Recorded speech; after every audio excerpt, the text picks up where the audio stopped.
Leer Deuteronomio capítulo 15, verso 1 en adelante. Dice: cada 7 años perdonarás toda clase de deudas. Lo harás de la siguiente manera: cada acreedor le perdonará a su prójimo el préstamo que le haya hecho. Ya no le exigirá a su prójimo o a su hermano que le pague la deuda, porque se habrá proclamado el año del perdón de las deudas en honor al Señor. Podrás exigirle el pago de tus deudas al forastero, pero a tu hermano le perdonarás cualquier deuda que tenga contigo. Hasta ahí vamos a leer. Me gustaría que lo leyéramos una vez más, y si usted todavía no lo tiene, bueno, pues ahora sí lo leemos juntos y ponga mucha atención. Son solo 3 versículos los que vamos a leer de este pasaje. Dice: cada 7 años perdonarás toda clase de deudas. Y lo harás de la siguiente manera: cada acreedor le perdonará a su prójimo el préstamo que le haya hecho. Y ya no le exigirá a su prójimo ni a su hermano que le pague la deuda, porque se habrá proclamado el año del perdón de las deudas en honor del Señor. Podrás exigirle el pago de sus deudas al forastero, pero a tu hermano le perdonarás cualquier deuda que tenga contigo. Ahí solo vamos a leer esos 3 versos de este pasaje que tú puedes terminar de leer, como siempre te digo, en tu casa. Este capítulo 15 del libro de Deuteronomio es proclamado el año sabático y las leyes que se seguían durante el 7º año. En Israel comenzaba a contarse del año 1 al año 7 y después se volvía a contar del año 1 al año 7.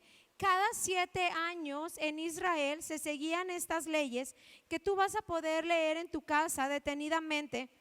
En este capítulo 15 de Deuteronomio encontrarás la ley, como nosotros vamos a estudiar esta noche, del perdón de las deudas.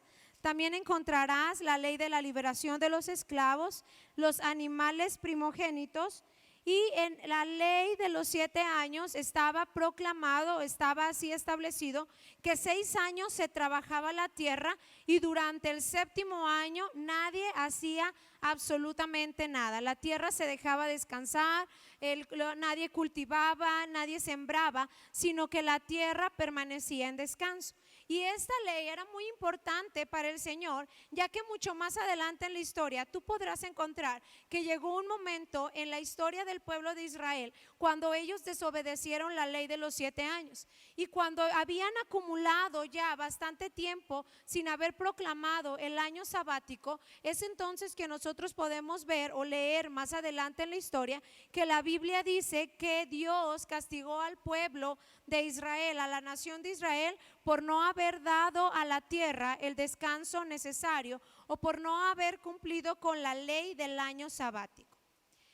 Y de entre todas las leyes que Dios había establecido para su pueblo, para la nación de Israel en el Antiguo Testamento respecto a la ley de los 7 años, nosotros esta noche vamos a estudiar la ley del año del perdón de las deudas. Y dice la Escritura que cada 7 años los israelitas tenían la obligación de perdonar toda clase de deudas que alguien había tenido con ellos.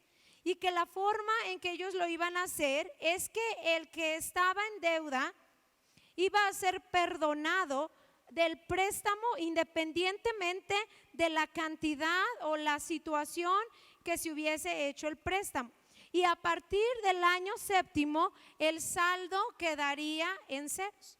Nadie podría volver a exigirle a su hermano que le pagara la deuda. O sea que hubo un tiempo en que los israelitas consideraron que la ley del perdón consistía en todo el 7º año no les pidas que te paguen, pero cuando volvamos a comenzar del año 1 al 6º vuelve a cobrarles. Pero eso no es lo que la ley establecía. La ley establecía, por eso es que Dios es específico, porque esta ley se establece desde el libro de Levítico.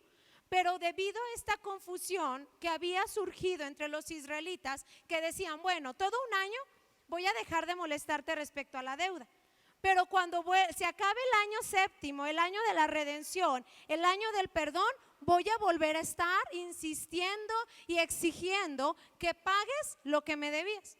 Y entonces, debido a esta confusión que había ocurrido entre los israelitas, en Deuteronomio se vuelve a escribir muy claramente la ley, y la ley dice que la forma en que se debía de llevar el perdón de las deudas es que el que estaba, el acreedor, le perdonaría toda la deuda a su prójimo, y a partir de ese momento en que se proclamaba el año del perdón, nunca más podrían exigirle el pago después de haber terminado el año séptimo. O sea, la ley claramente establecía que nunca más se le podía volver a cobrar la deuda a aquel que le debía algo.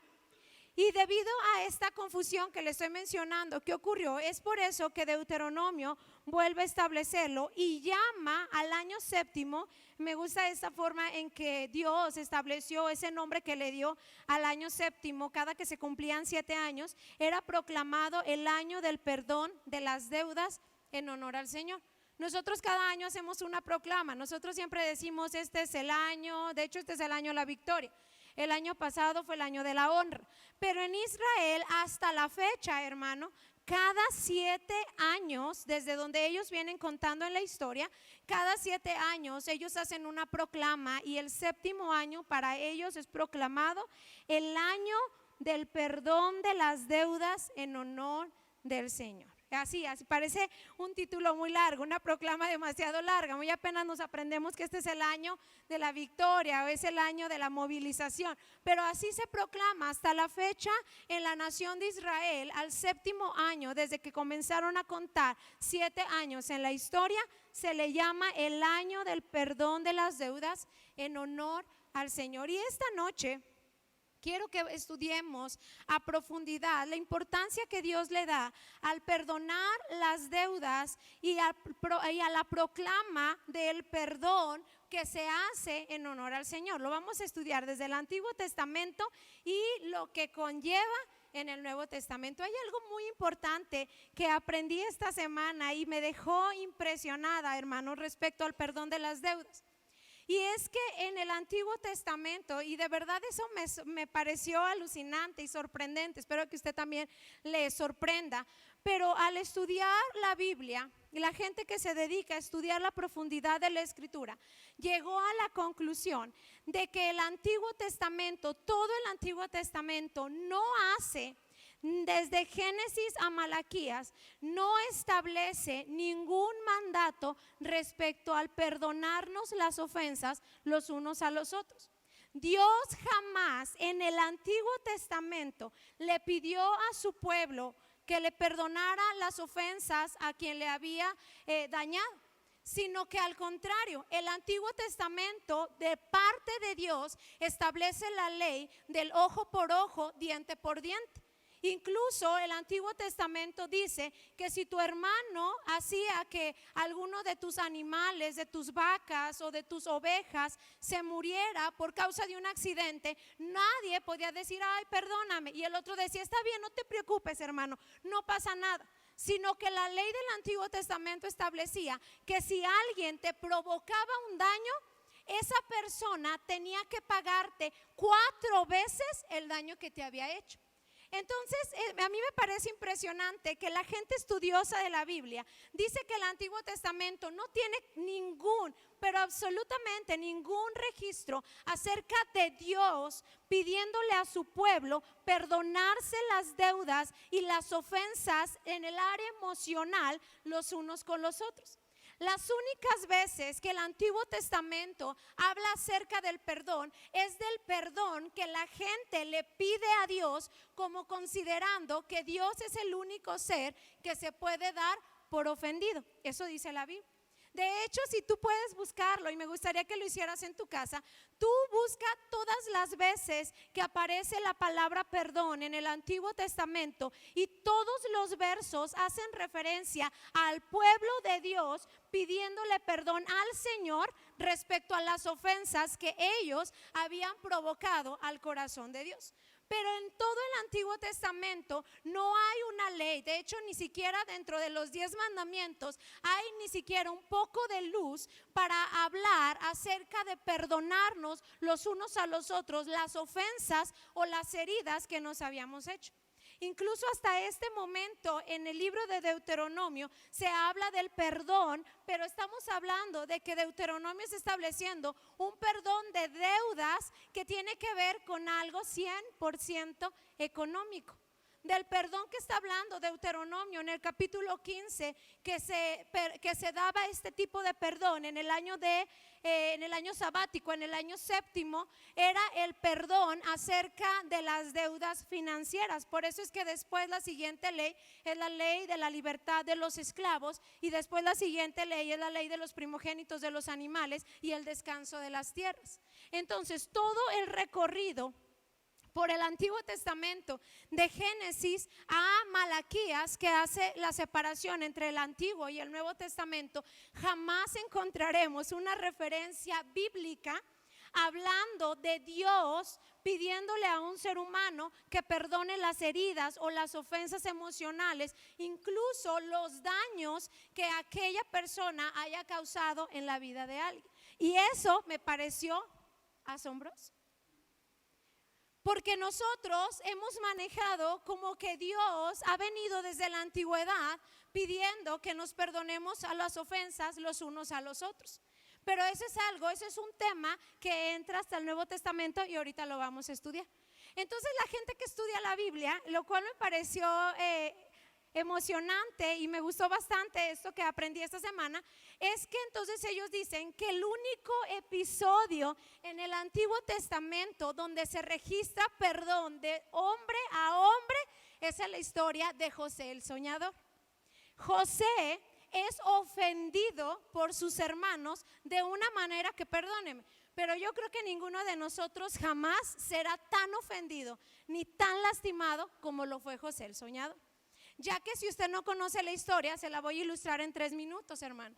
José es el hijo más pequeño, bueno, uno de los hijos más pequeños de un hombre llamado Jacob. Y Jacob tiene un amor especial por José, por lo cual decide hacer sobresalir su amor por José por encima de todos sus otros 11 hijos que él tiene. Era muy evidente en la casa de Jacob que Jacob amaba a José por encima de sus otros 11 hijos. Y esta situación de este amor paternal excesivo que Jacob tenía hacia su hijo José lleva a que sus hermanos le guarden resentimiento, rencor y odio a su hermano. No es su hermano en la fe, es su hermano en la sangre. Y estos días, porque la realidad es que Benjamín es muy pequeño y ni tiene vela en el entierro, como dicen por ahí. Estos 10 hermanos comienzan a mirar la forma de proceder de José. Y cuando ellos observan que José como que se le han subido los humos por el amor y el respaldo que tiene de su padre, y comienza incluso a decir cosas como que ha tenido sueños y revelaciones de parte de Dios, hermano, y que en estos sueños él se ve gobernando por encima de sus hermanos, y llega de tal manera a un día decir que también se ve gobernando sobre su padre y sobre su madre, siendo el jefe mayor de la tribu. Lo cual, como ya hemos estudiado aquí, para empezar y principio de cuentas era algo ilógico, porque José jamás podía ni siquiera acercarse a ser el primogénito como para decir que gobernaría y sería el líder de la tribu de Jacob. Y esta situación comienza a hacer que sus hermanos sientan celos y creen incluso que José es una persona arrogante. Creen que José es una persona que tiene soberbia en su corazón debido al amor y la protección que Jacob le ha dado. Esta situación lleva a que un día, cuando los hermanos de José están cuidando las ovejas de Jacob en un lugar lejano de la casa, dice la Biblia que Jacob manda a José a supervisar a sus hijos, porque ya se había enterado por ahí que ellos, en lugar de ir a hacer el trabajo de cuidar a las ovejas, se ponían a hacer un montón de cosas que eran inapropiadas. Y la Biblia establece, yo sé que a lo mejor algunos de ustedes saben esta historia, pero la tengo que contar para los que no. La Biblia establece que cuando los hermanos, esos 10 hermanos de José, lo ven que viene a lo lejos, empiezan a planear, hermano, qué van a hacer para deshacerse de José. Y ellos comienzan a decir cosas como: ¿y qué tal que lo matamos? Hasta el corazón de los hermanos de José se había llenado. Por eso le decían, no solo le tenían envidia, sentían odio, porque solo en un corazón donde hay odio y perversidad se puede planear matar a alguien. Uno a veces puede sentirse molesto con alguien, pero de eso a querer matarlo ya es un nivel de maldad, de odio y resentimiento guardado por mucho tiempo. Y dice que cuando lo vieron comenzaron a decirse unos a otros: y si lo matamos, no podemos hacerle eso, ¿qué vamos a ocasionar en el corazón de nuestro padre? Total, que cuando él está demasiado cerca, ellos todavía no han resuelto qué van a hacer con José. Y deciden que por el momento lo van a tomar, le quitan la túnica, esa que lo hace ser José, de la túnica de colores, y lo echan a un pozo que no tenía agua. Pasa el lapso de las horas, hermano, y José está ahí. La Biblia dice que José está llorando, está asustado e implorándole a sus hermanos que lo saquen de aquel lugar. Pasado un determinado tiempo, la Biblia dice que por ahí iba pasando una caravana de compradores de esclavos que iban rumbo a Egipto. Y entonces uno de los hermanos de José, quien está completamente seguro que la única forma de preservar la vida de José es vendiéndolo como esclavo, porque él sabe que al volver sus otros 9 hermanos seguramente lo matarán. Una cosa es segura: José no iba a volver a su casa ese día, porque los hermanos comenzaron a decir: si sacamos a José del pozo y no lo matamos, va a ir con nuestro padre y le va a decir que lo tuvimos encerrado en un pozo muchas horas, y eso nos va a hacer que nos vaya muy mal. Entonces el hermano de José dice: mejor voy a venderlo, antes de que mis hermanos acaben con su vida, voy a venderlo como esclavo. Y eso pasa, lo vende como esclavo. Y la historia, creo ya tú la conoces, relata que José es llevado hasta Egipto, y en Egipto pasa 15 años de su vida, no en una condición placentera, sino en una condición de esclavo. Después pasa algunos otros años en la cárcel, acusado de algo que él no había cometido, defendiendo la integridad y lo que a Dios le agradaba. Y pasados muchos años, hermano, 15 para ser específicos, José un día es favorecido por parte de Dios, sale de la cárcel y es posicionado como el hombre más importante de toda la nación de Egipto. No había nadie más importante en Egipto que José, a excepción de Faraón. En la escala de posición, de autoridad y poder en la tierra de Egipto estaba solo Faraón, y después estaba José. O sea, todo Egipto obedecía las órdenes y las instrucciones de José.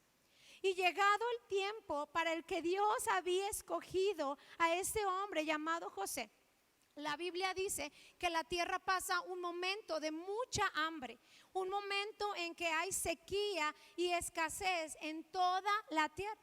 Y solamente Egipto, por la sabiduría y la inteligencia de José, había preservado y había ahorrado el suficiente alimento para sobrevivir en los años de escasez.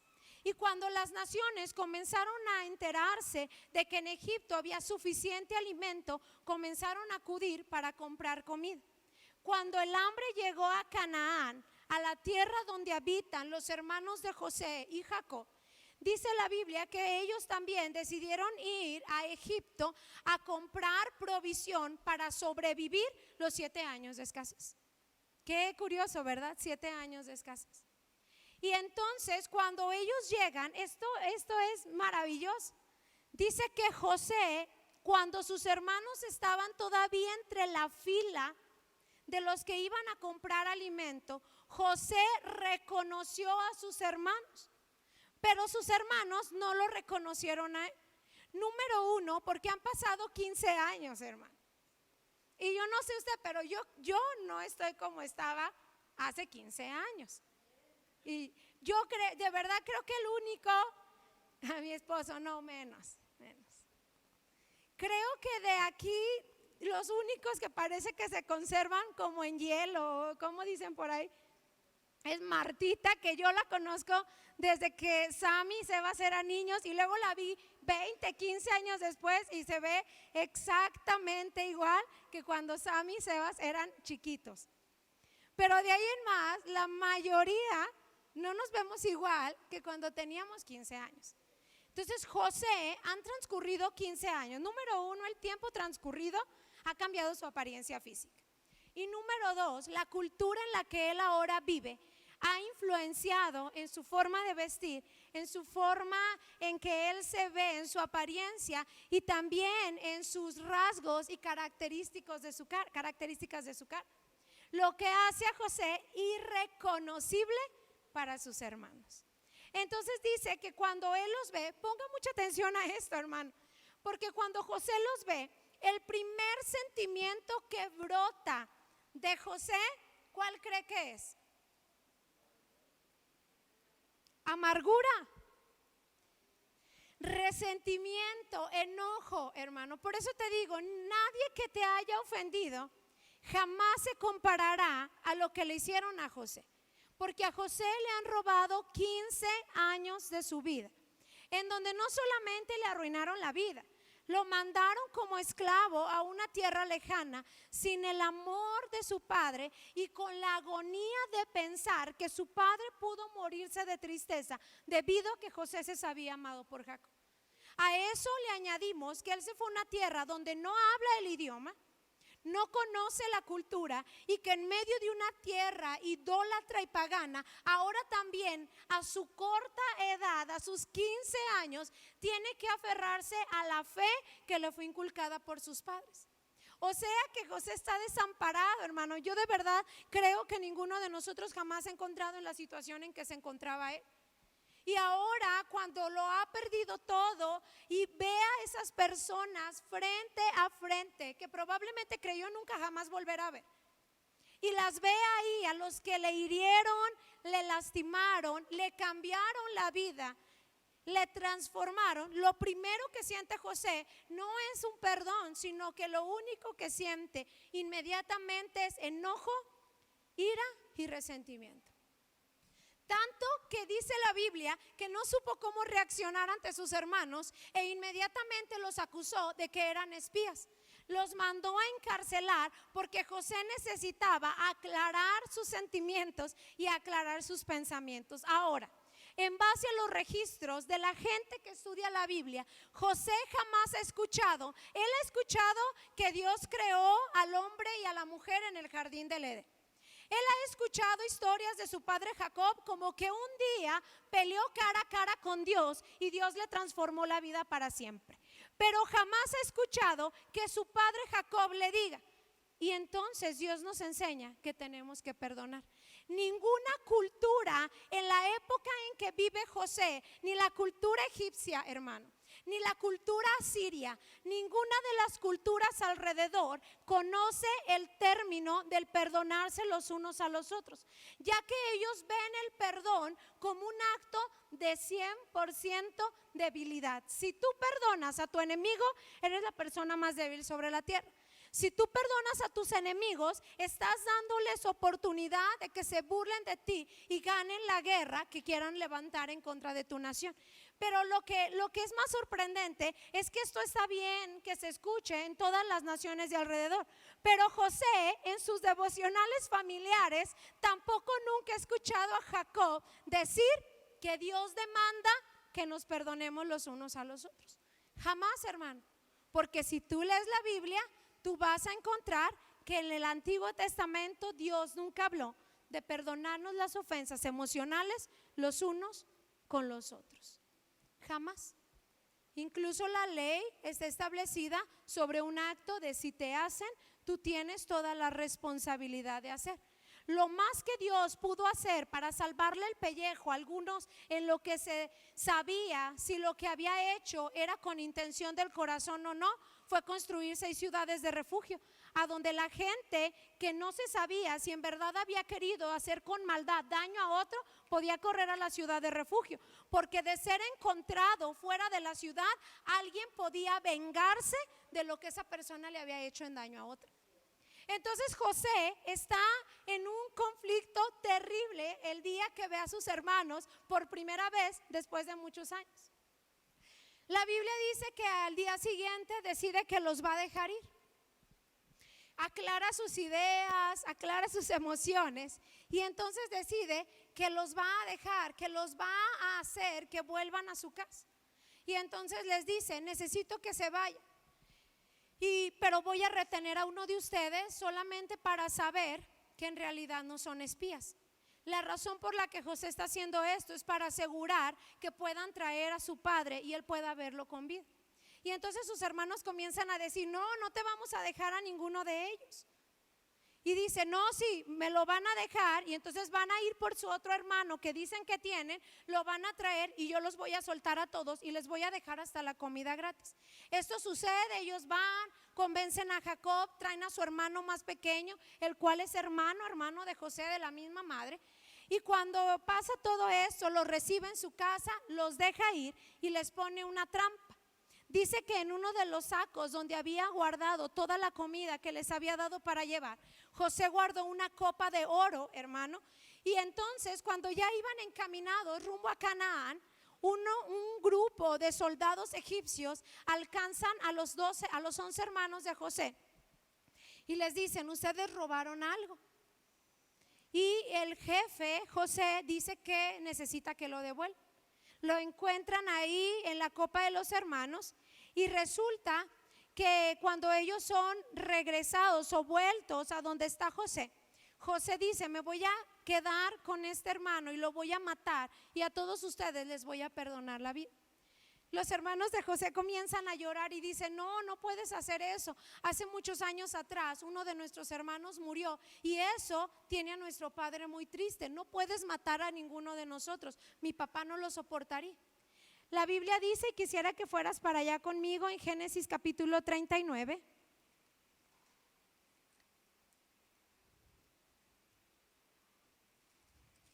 No, perdón, 39 no.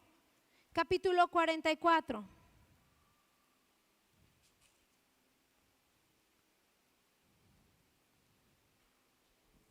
Capítulo 45, verso 1. Génesis 45, 1 dice: José ya no pudo controlarse delante de sus servidores, así que ordenó que salgan todos de mi presencia y que ninguno de ellos se quedó con él. Cuando se dio a conocer a sus hermanos, comenzó a llorar tan fuerte que los egipcios se enteraron y la noticia llegó hasta la casa del faraón. Yo soy José, le dijo a sus hermanos, ¿vive todavía mi padre? Pero ellos estaban tan pasmados que no atinaban en contestarles. No obstante, José insistió: acérquense. Y cuando ellos se acercaron, él añadió: yo soy José, el hermano de ustedes, a quien vendieron a Egipto.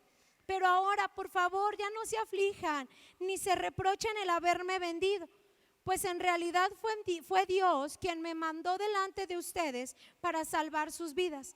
Desde hace 2 años la región está sufriendo de hambre y todavía faltan 5 años más en que no habrá siembras ni cosechas.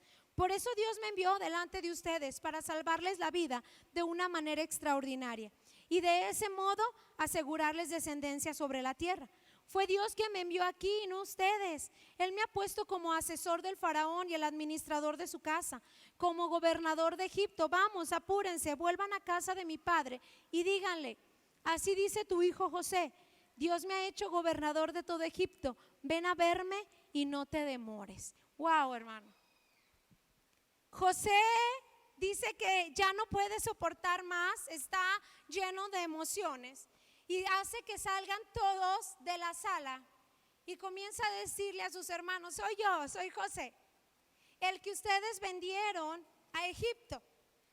Soy yo, Dios me ha mandado hasta este momento para preservar su vida y preservar la vida de muchas personas. Pero me encanta cuando José dice: ya no se reprochen ni se sientan mal porque me vendieron. Ya no, ni siquiera sientas poquito remordimiento. No quiero que te sientas avergonzado ni afligido por lo que me hiciste, porque la realidad es que había un plan sobrenatural, un plan impresionante de parte de Dios para que yo pueda estar hoy aquí y sea el gobernador y preservar la vida de una forma extraordinaria, dice José. Entonces la gente, hermano, que estudia la Biblia dice que el único acto de perdón de un hombre a otro hombre en el Antiguo Testamento registrado es José perdonando a sus hermanos. Cuando él se da a conocer a sus hermanos, dice la Biblia, bueno, mi versión dice que ellos están tan pasmados y tan atónitos, no porque no crean que es José, ni porque digan, qué impresionante, qué pequeño es el mundo, ¿cómo es que José ahora es el gobernador? Sino porque en el original ellos están aterrados, porque nunca en la historia se ha registrado un acto de perdón. Ahora que José es poderoso, ellos están convencidos de que todos ellos morirán ese día, porque nunca han escuchado la historia de la redención o la historia de la remisión de pecados los unos con los otros. Solo Dios puede hacerse ofendido y solo a Dios se le pide perdón en el Antiguo Testamento.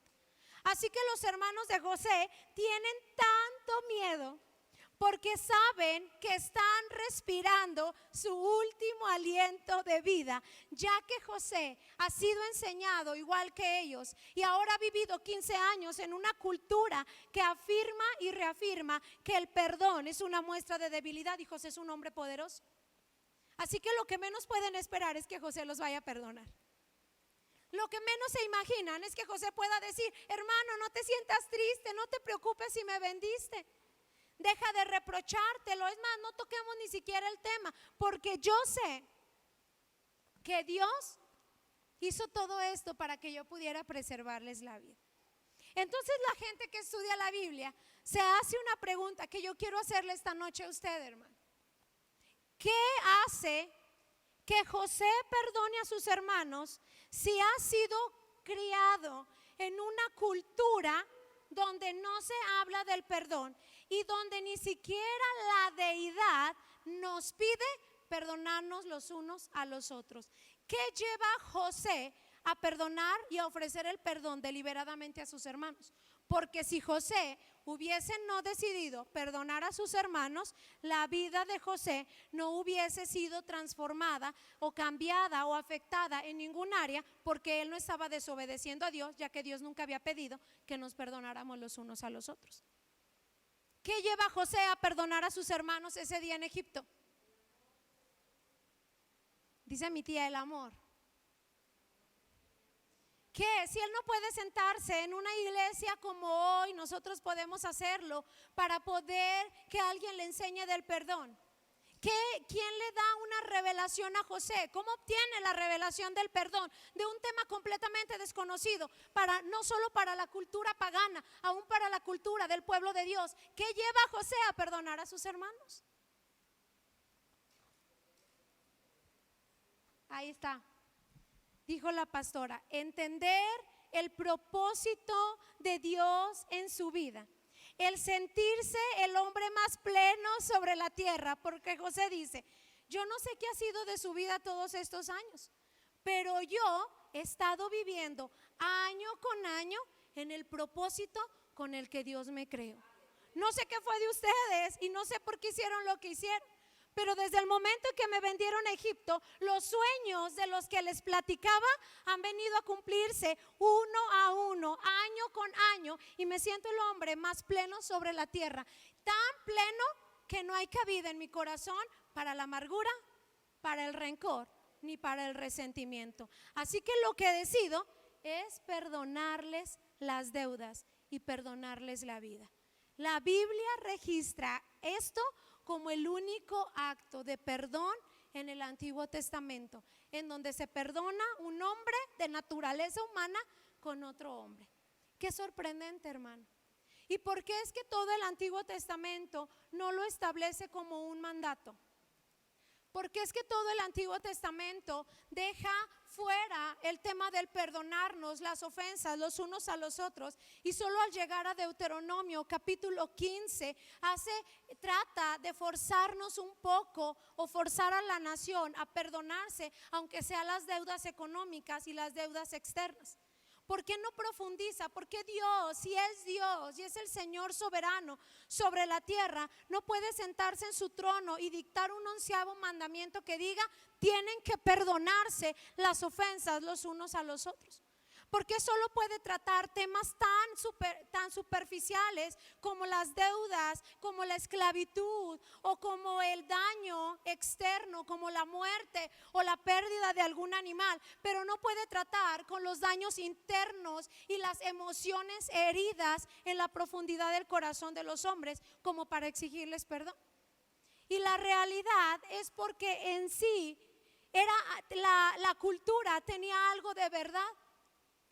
Era imposible pedirle a alguien que perdonara a otra persona cuando le había dañado en el interior, o le había lastimado las emociones, o había hablado mal de ellos, o le había quitado, como fue el caso de José, vida, o le había robado la identidad, etcétera, etcétera. Porque el perdón, o el acto verdadero del perdón, solo se logra con el Espíritu Santo viviendo dentro. Por eso es que el Antiguo Testamento no habla o no hace el tema del perdonarnos los unos a los otros como un mandato que tengamos que estudiar. Si no, nos vamos al Nuevo Testamento, y quisiera que fueras allá conmigo esta noche.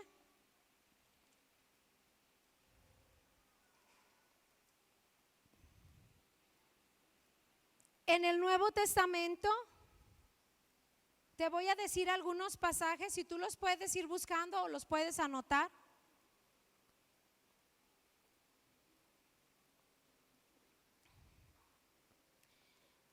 Yo los voy a leer y tú los puedes anotar o buscar. Efesios capítulo 4 verso 32 dice: sean bondadosos y compasivos unos con otros, y perdónense mutuamente, así como Dios los perdonó a ustedes en Cristo. Mateo capítulo 6 verso 14 dice: porque si perdonan a otros sus ofensas, también los perdonará a ustedes su Padre Celestial. Colosenses capítulo 3 verso 13 dice: de modo que se toleren los unos a los otros y se perdonen, y si alguno tiene queja contra otro, así como el Señor los perdonó, perdonen también a ustedes. Lucas capítulo 6 verso 37 dice: no juzguen y no se les juzgará, no condenen y no se les condenará, perdonen y se les perdonará. Mateo capítulo 18 verso 21 y 22 dice: Pedro se acercó a Jesús y le dijo: Señor, ¿cuántas veces tengo que perdonar a mi hermano que peca contra mí? ¿Hasta 7 veces? No, no te digo que hasta 7 veces, sino hasta 77 veces, 70 veces 7, le contestó Jesús. Marcos capítulo 11 verso 25 dice: y cuando estén orando, si tienen algo contra alguien, perdónenlo, para que también su Padre que está en el cielo les perdone a ustedes sus pecados. Hechos capítulo 13 verso 38 y 39 dice: por tanto, hermanos, sepan que por medio de Jesús se les anuncia a ustedes el perdón de los pecados.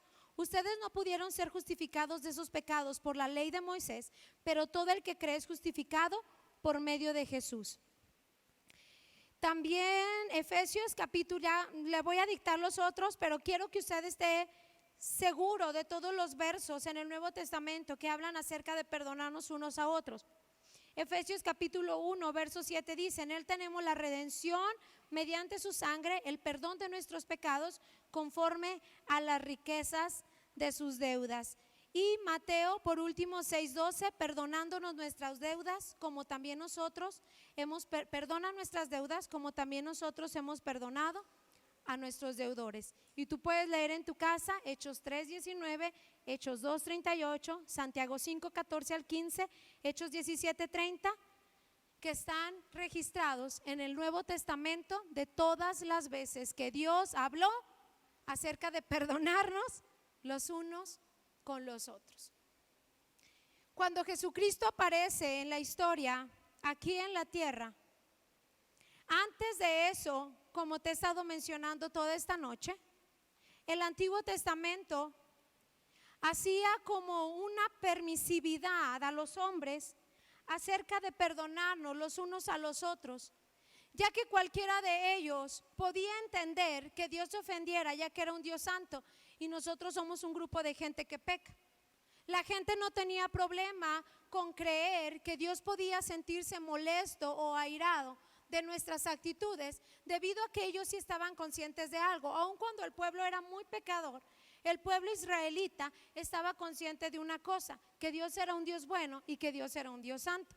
Entonces ellos, cuando los profetas se levantaban a hablar mensajes acerca de arrepentimiento y perdón, o pedirle perdón a Dios, el pueblo de Israel decía: claro, necesito pedirle perdón a Dios porque yo he ofendido al Señor. Y más cuando Moisés o los profetas comenzaban a enumerar la lista de pecados que ellos habían cometido, ellos eran confrontados e iban continuamente y pedían perdón al Señor. Por eso el Antiguo Testamento establece los sacrificios del perdón o los actos de arrepentimiento.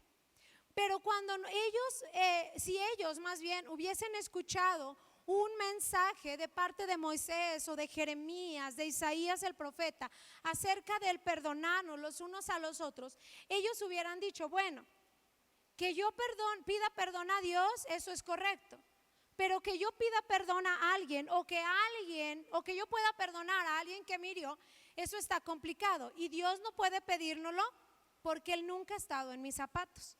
Eso es lo que decía el Antiguo Testamento.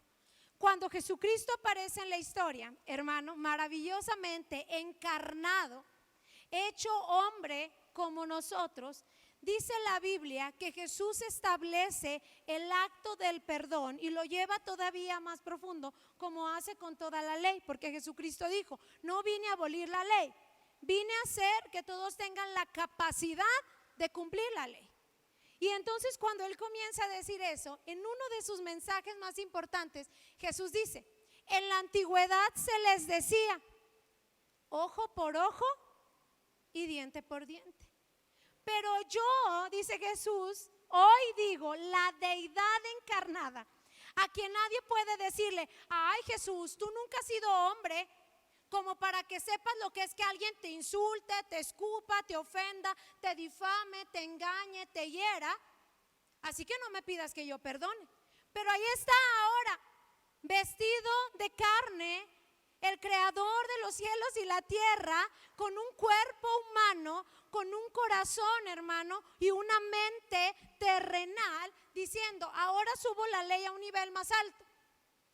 Antes se decía: véngate de tus enemigos, pero yo te digo, dice Jesús, que si no perdonas a los que te ofenden, Dios jamás volverá a perdonarte. Eso hoy nosotros, desafortunadamente, en la iglesia cristiana nos quedamos como esta noche, así como: ¿y eso qué? Sí, así te quedas, así está tu rostro. Y mira que no traigo mis lentes, por la gracia de Dios no me los puse. Le dije a mi esposo: no me los voy a poner porque no quiero ver el rostro de algunos. Pero así como te quedaste, así como, ¿cómo? O sea, ¿cómo? Los judíos, hermano, no se quedaron como tú, tan simple. Ellos se les abrieron los ojos porque conocían perfectamente el hecho de ser pecadores, que necesitaban todos los días que el Dios Santo los perdonara. Y cuando Jesucristo dice: si no le perdonas las ofensas a tu hermano, Dios no te volverá a perdonar, ellos se espantaron. Dijeron: ¿cómo? ¿Cómo si todos los días hago sacrificios y voy al templo y compro mis palomos y llevo mi becerro puro para que Dios me perdone los pecados? ¿Cómo que estás diciendo que si le retengo a alguien la ofensa y que si voy camino al templo a llevar mi sacrificio, Dios no me perdonará si tengo algo en contra de alguien? ¿Cómo está eso? Y ahora está Jesús, hermano, parado ahí delante de un grupo de gente que por años y años, hermano, 4,000 años aproximadamente, han vivido sabiendo pedirle perdón a Dios, sabiendo que a Dios se le ofende, pero han caminado 4,000 años sin nunca haber dicho: oye, te ofendí, ¿me perdonas? oye, perdóname. O yendo a visitar y decir, oye, hermano, amigo, te perdono. Y no volvamos a tocar el tema nunca más. Porque el año sabático era solo una pequeña luz de cómo era el perdón o cómo iba a establecer Jesús el perdón en el año del jubileo que Jesucristo vino a establecer. Por eso te dije, es importante. La gente que estudia la Biblia dice que cuando Jesús apareció, a esa época de Jesús en su ministerio se le conoce como el año del perdón de pecados para la honra del Señor.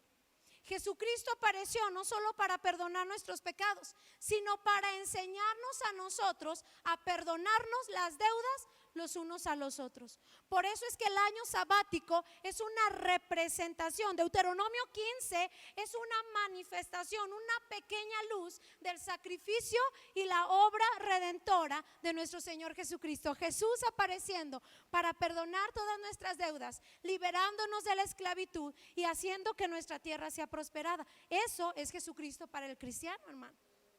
Y en medio de una generación que ha vivido por 4000 años sabiendo solo pedirle perdón a Dios, Jesucristo viene a hacer un impacto, un parteaguas. Lo proclamó Jesucristo en los evangelios una y otra vez. Si le retienes los pecados a tu hermano, si decides no perdonar a tu hermano, hijo querido, ni siquiera se acerque al trono de Dios, porque tus pecados no serán perdonados. ¿Y cuántos de nosotros escuchamos un montón de gente sentada en las iglesias diciendo, yo para pedirle perdón a Dios? Porque yo sí me pongo a cuentas con Dios todos los días. Porque no, Dios me libre de ofender al Señor. No, yo amo tanto a Cristo. Yo amo tanto a Dios como para ofenderle. Sí, pero ¿de qué sirve todo eso si Jesucristo vino a establecer una ley que dice que si nosotros vamos camino al altar a pedir perdón, y en eso ¿quién, hermano? El Espíritu Santo nos recuerda que tenemos algo en contra de alguien. Dice Dios, deja ahí tu ofrenda, deja ahí lo que quieras ofrecer como un sacrificio y ve y ponte a cuentas con aquella persona antes de que el Señor te pida cuentas a ti. Qué terrible, hermano, qué terrible, qué tremendo, qué tantas sensaciones. Porque vivimos en medio de una generación de gente que se sienta en las iglesias para amar solo a Dios. Yo para amar solo a Dios, como si eso los estuviera haciendo algo guau. Eso te coloca en medio de una generación como la del Antiguo Testamento, donde hay ausencia del Espíritu Santo. Cuando tienes problemas para perdonar a alguien, solamente estás hablando de tu decadencia espiritual. Por mucho que dances, y lo voy a decir aquí, por mucho, ¿está preparado? Que hables en lenguas. Porque el hablar en lenguas, como lo predicó el pastor Jesse el domingo, es una manifestación de que el Espíritu Santo es real. Pero no es una manifestación de que tu vida es espiritual. Dice la Biblia que Él reparte los dones como Él quiere, hermano. No te pregunta, no te pide permiso. Ay, pastora, ¿me dejas que se lo dé a aquel? No, se los da a quien quiera, hermano. Es por eso que hasta el más pecador va subiendo las escaleras y siente un toque del Espíritu Santo y hasta puede hablar en lenguas. Puede ser lleno de la manifestación del Espíritu Santo. Pero el Espíritu Santo, dice Jesús, cuando vayas camino a buscar a Dios, te recordará en el camino que tienes algo contra tu hermano. Te mandará a ponerte a cuentas con alguien. Y esta noche la pregunta es, ¿le deberás el perdón a alguien? Porque lo único que pudo hacer que José fuese el hombre más pleno del Antiguo Testamento es que no le debía nada a nadie. Vivía en su propósito y le había dado el perdón que ni siquiera Dios le había pedido a sus hermanos. Se quedó como el hombre más libre del Antiguo Testamento. No le quedó a deber nada a nadie. Y el Nuevo Testamento dice, no le debas nada a nadie. Si a alguien le debes respeto, respétalo. Si a alguien le debes honra, hónralo. Y si a alguien le debes perdón, perdónalo.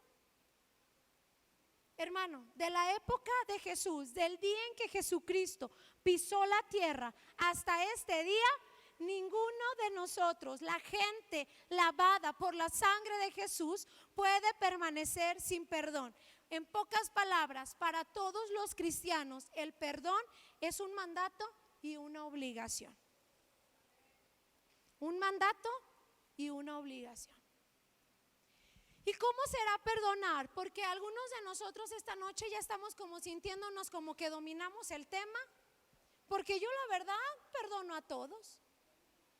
Vamos a ver cómo es el perdón que Jesús dice y se paró delante de los judíos a establecer que debía de ser según el año sabático, que es representación de Jesucristo. Y volvamos para allá para terminar a Deuteronomio capítulo 15. Y si puede ir pasando mi esposo, por favor.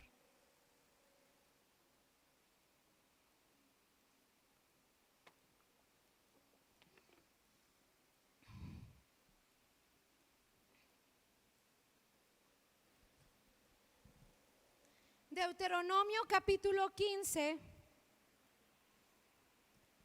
verso 2 dice: lo harás de la siguiente manera. O sea, no vas a ofrecer el perdón como se te venga en gana, va a ser como Dios dijo que se debía establecer. Y dice: cada acreedor le perdonará a su prójimo cualquier cosa que le deba. ¿Alguien te debe hoy algo, hermano? Y podemos ser sinceros y decir: sí, yo creo que alguien está en deuda conmigo, porque yo he estado ahí y yo siempre que puedo ayudo y a mí me han tratado mal. Hoy puedes decir: sí, creo que alguien está en deuda conmigo.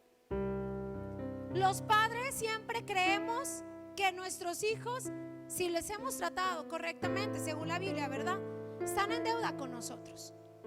Las esposas creemos que nuestros esposos están en deuda con nosotros. Y los esposos ni creen nada, porque ellos son bien sencillos y ni hacen problema. No andan ahí diciendo: sí, te perdoné. Ay, pero cuando se pelean, hermano.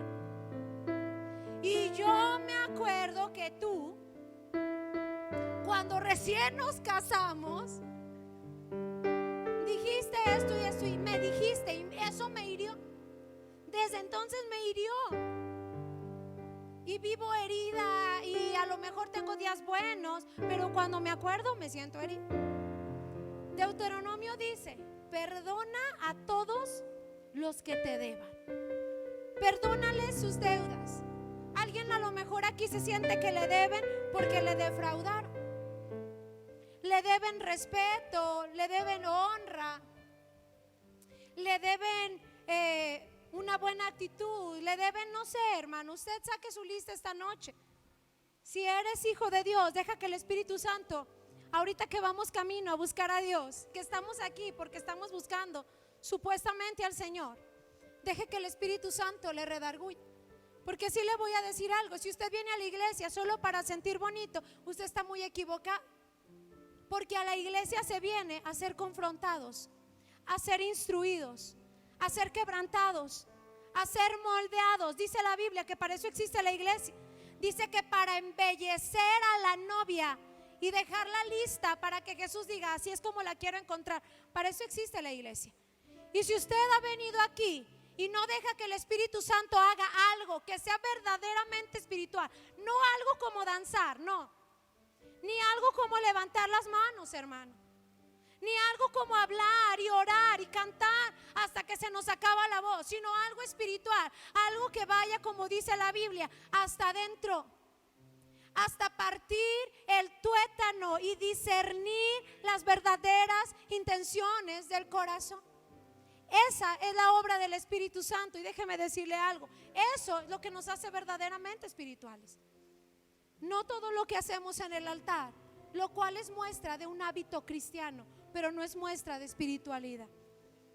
Tal es así que yo misma me reconozco salir de un servicio donde he dejado mi alma entera delante del trono de Dios y salir de este lugar, si quieres no hasta mi carro, aquí afuera al auditorio, y comportarme de la manera menos espiritual que cualquier persona que ni cristiana es, comprobando que no importa qué tanto haya llorado, que no importa qué tanto haya levantado las manos, si el Espíritu Santo camino al trono de Dios no me dijo algo, no me escudriñó hasta lo más adentro, entonces solo soy emocional, pero no soy espiritual.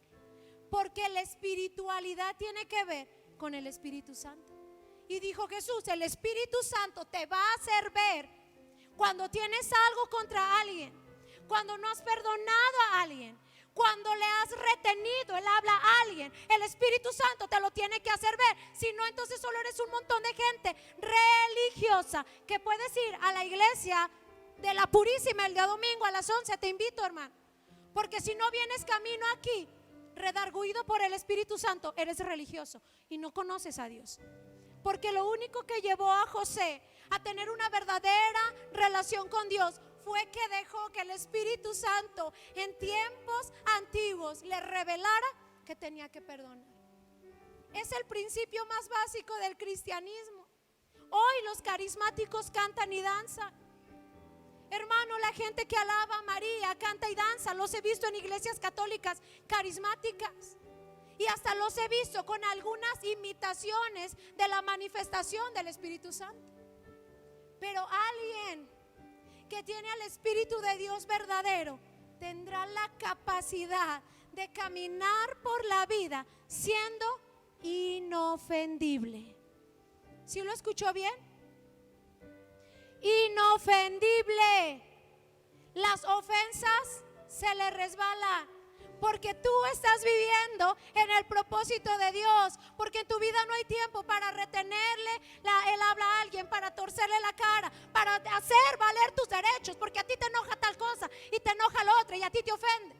La gente espiritual no tiene tiempo para eso, no tiene cabida, no hay espacio en su corazón. Así que póngase de pie esta noche, hermano. Y si usted ya se ofendió con la palabra, entonces no es espiritual. Desde ahí ya estamos mal, ya comenzamos a tener un error en el corazón. Porque nosotros estamos aquí para que el Espíritu Santo nos redarguya. Nosotros estamos aquí para pararnos delante de Dios y decir: Señor, perdóname. ¿Habrá alguien aquí esta noche que no tenga nada de lo que Dios le pueda perdonar? Porque yo sí, yo necesito hoy, hermano, y todos los días ir al trono de Dios y pedir perdón porque me exaspero, porque de repente se me sale algo que no debí de decir, porque tuve un mal pensamiento, porque se me hizo fácil mentir. Y yo todos los días necesito ir a la presencia de Dios y decirle: Dios, perdóname, perdóname, límpiame, límpiame de tal manera que pueda dormir tan tranquila. Esto también lo descubrí, lo estudié esta semana en unas clases, hermano, que estoy estudiando y que están fenomenales. La Biblia dice, este es el verso favorito de mi hermana Pau: en paz me acostaré y así mismo dormiré, porque solo tú, Señor, me haces vivir tranquilo. Y decía la persona que nos estaba dando la clase, dice que la palabra en paz es la palabra en el original, la palabra shalom.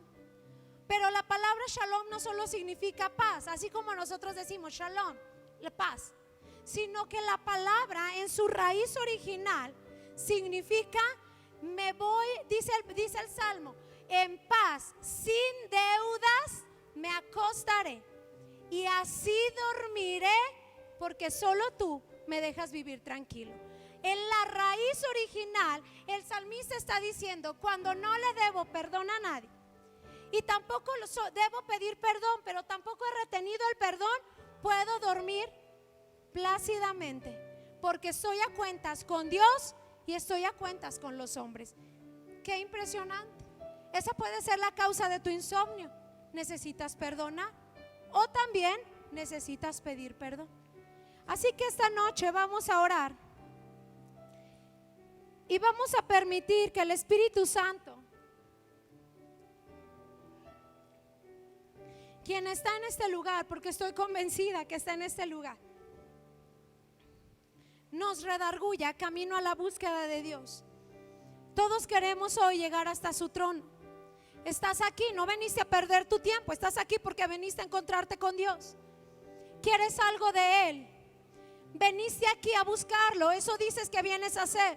Dices, voy a la iglesia a buscar a Dios, voy al culto a buscar a Dios. Nadie dice que viene aquí a perder su tiempo, nadie lo hemos dicho, ni lo diremos jamás. Algunos probablemente, algunos chavos están obligados aquí, pero la mayoría de nosotros genuinamente dijimos, voy a ir a buscar a Dios. Haré el sacrificio de viajar en camión, haré el sacrificio de pagar mi gasolina, haré el sacrificio de ponerle una pausa a mis actividades, aunque esté sumamente cansado, con tal de buscar a Dios.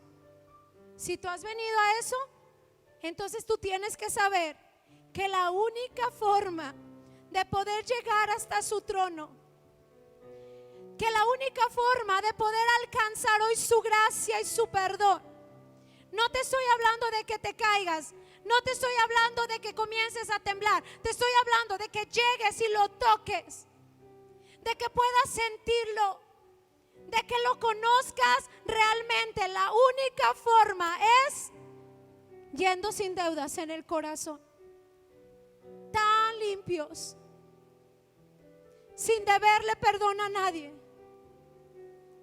sin deber el haber pedido perdón a alguien que hemos ofendido, pero también tan limpios sin haberle retenido a nadie el perdón. Y no importa, hermano, qué es lo que estés sintiendo, esos son tus emociones, porque algunos de nosotros esta noche estamos tan engañados que desde el momento que le hemos retenido el perdón a alguien, hemos creído que seguimos sintiendo a Dios. No, eso es tu emoción. Eso que sientes es la manifestación del Espíritu Santo, pero no te hace espiritual. No te engañes. Si no has perdonado, Dios no te ha perdonado desde el día en que le retuviste el perdón al hermano. No se engañe. Usted lloró y el pastor el domingo le ungió porque él tiene la unción del Espíritu Santo, emana de él y te la imparte, pero no eres tú. Tú le retienes el perdón a alguien y Dios no te ha perdonado desde ese día.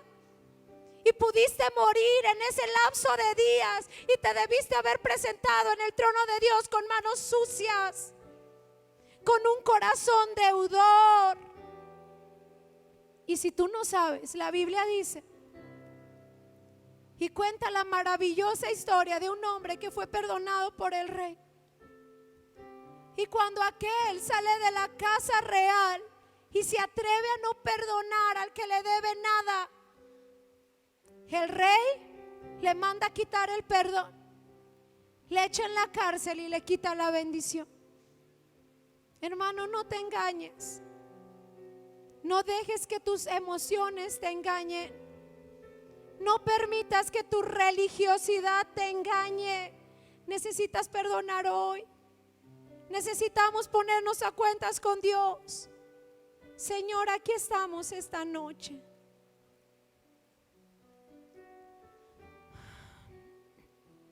Espíritu Santo, yo sé que tú existes.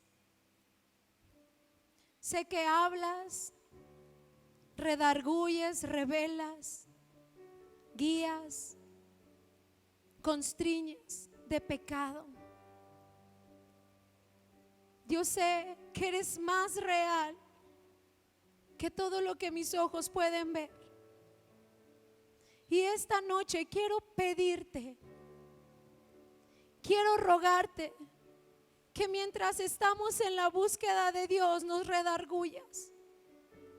Por favor, Espíritu Santo, no permitas que ni el corazón más endurecido de este lugar pueda continuar siendo engañado, porque han pasado los días, han pasado los meses, ya hay algunos de los que estamos aquí que no hemos sido perdonados. La lista está ahí. Hay un acusador delante del trono todos los días diciendo: este es esto, esto, esto, esto. Y no hay nada que pueda decir que no es cierto, porque no hemos sido perdonados. porque el que le retiene el perdón a su hermano, ese no será perdonado. Jesús, tú eres la encarnación de la deidad, Dios hecho hombre. Señor, ¿qué podemos decir del perdón si a ti te ofendieron?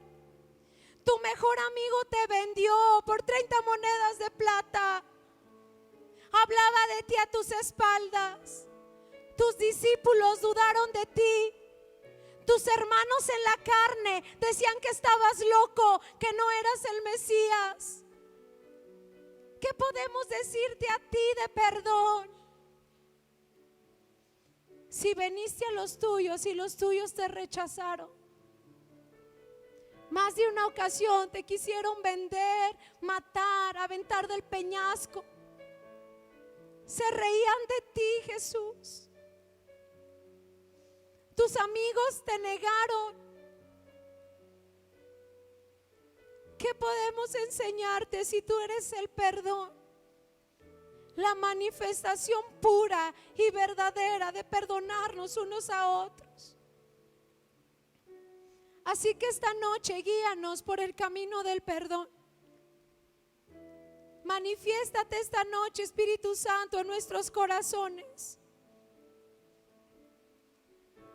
Y puede que tú pienses que tu ofensa es muy grave para ser perdonada,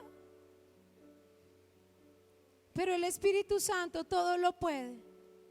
Tú no eres José y tampoco eres Jesús. Tus ofensas y mis ofensas son nada a comparación de las del Señor. Así que si tú logras entender un poquito de lo que representa el no ser perdonados por Dios, yo te animo a que si esta noche hay un sentimiento, una deuda que tienes que saldar, podamos venir aquí al altar y pedirle a Dios la gracia suficiente, a Jesús la fuerza suficiente para hoy perdonar a nuestro ofensor. Tendrás que perdonarlo todo. Y después dice Deuteronomio, y nunca más volverás a reprochar. Harás como si eso jamás haya pasado. No puedes volver a tocar el tema. Si es el perdón del que Dios está hablando esta noche. Si vas a perdonar, lo vas a perdonar todo. Y después nunca más, nunca volverás a tocar el tema, jamás. Estará olvidado de tu memoria. No volverá a salir de tus labios. Y en lo que tú puedes, como dice el Nuevo Testamento, restablecerás la amistad, la hermandad y la cercanía, porque desde el tiempo en que Jesús apareció sobre la tierra, este es el año del perdón de las deudas, para la honra de nuestro Señor. Aquí estamos, Dios. Aquí estamos, Señor. A algunos les cuesta bastante perdonar. Danos una revelación de ti, perdonando nuestros pecados. Déjanos verte muriendo en la cruz por pecadores como nosotros. A algunos les cuesta tanto perdonar. La sola idea de volver a hablarle a alguien que les ha herido hace que el estómago se les haga muy pequeño esta noche.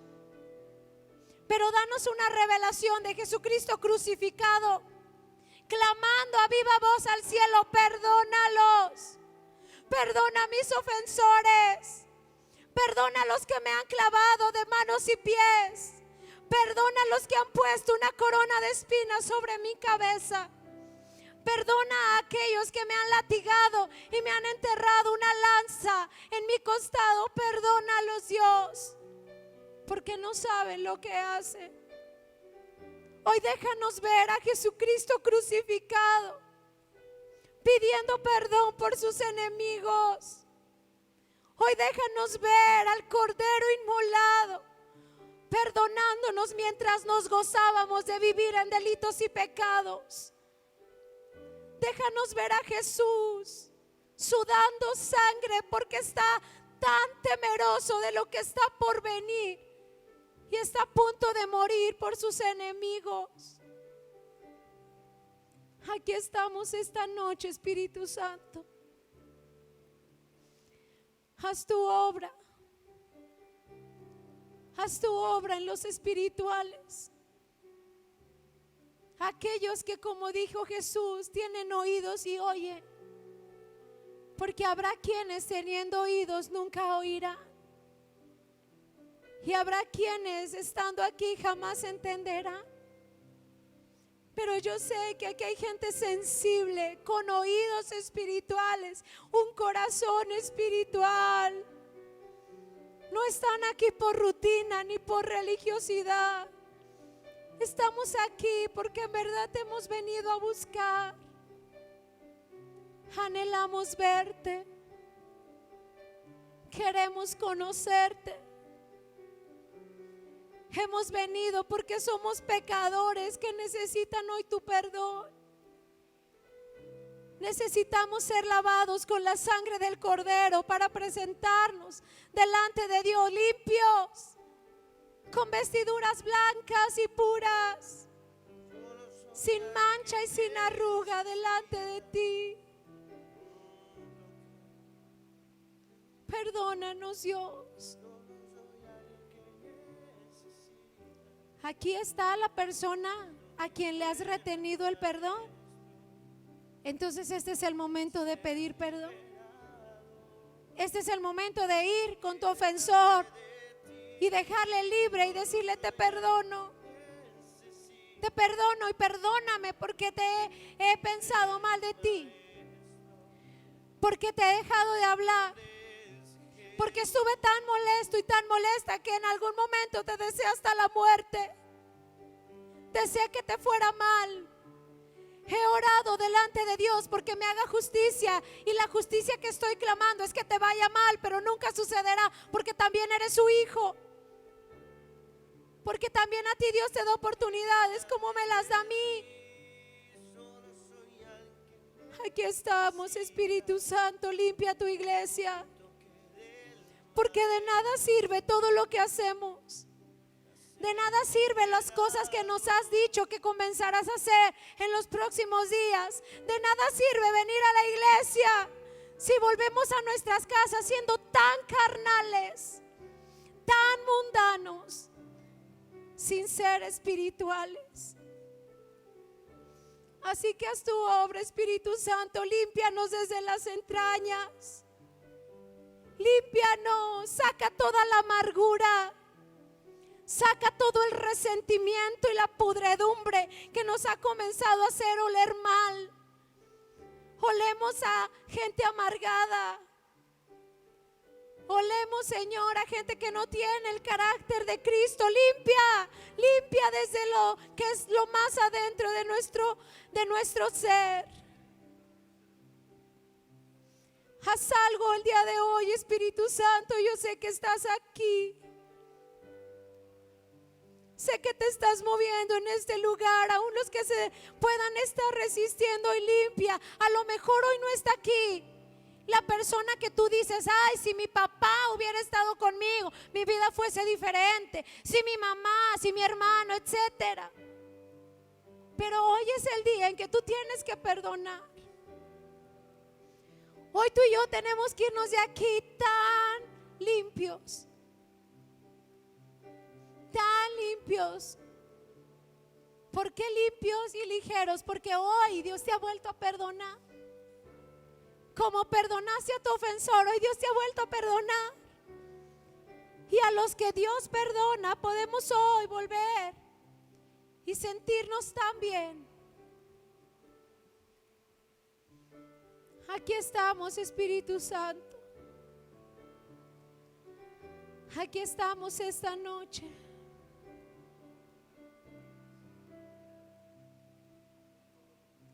Haz algo en nuestros corazones.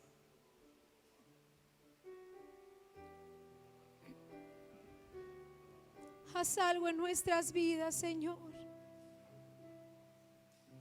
En tu precioso nombre. Muévete en este lugar.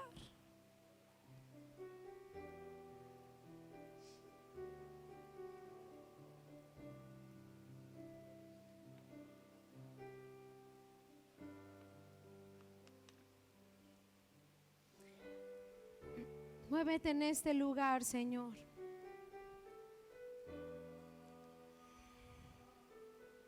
Ay, preciosa gente, ¿qué te voy a decir? Así está la situación. No se necesita ser vidente para saber la realidad. Y estás tan afianzado en tu lugar, tan ajeno a la verdadera luz. No me paré esta noche con un mensaje que había preparado con anticipación. Luché y luché porque escuché al Espíritu Santo lo que tenía que decir. Y me paré aquí. Siempre soy súper excelente y Dios lo sabe para preparar mis prédicas. Tomo semanas y semanas y leo y leo. Y hoy solo tenía un verso y todo lo demás el Espíritu Santo me lo fue diciendo. Y aquí hay una generación de jóvenes y hombres y mujeres que no tienen la humildad para reconocer que necesitas pedir perdón y que necesitas ir a decirle a alguien que le perdonas. Pero eso no será mi problema, porque yo hoy esta noche me voy justificada y perdonada de parte de Dios, como algunos tantos. Pero tú ve a tu casa, como dijo Jesús, vayan a su casa y que Dios los acompañe.